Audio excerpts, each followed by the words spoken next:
Hi everyone, welcome back to a new video of how to log in. Today in this video, I'm going to show you how you can close your Etsy account. Keep watching the video till the end. To close your Etsy account, firstly open your Etsy application. The official page of Etsy will appear on the screen.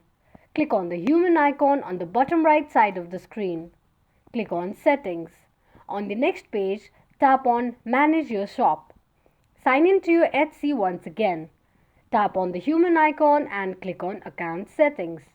Scroll all the way down to Close Your Account section and choose a reason for closing your account. Tap on Close Account.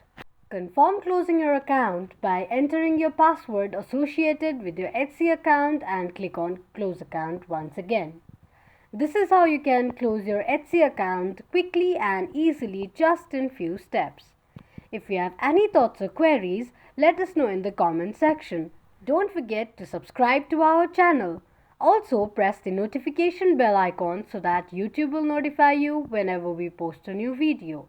I hope this video was helpful to you. Thank you so much for watching.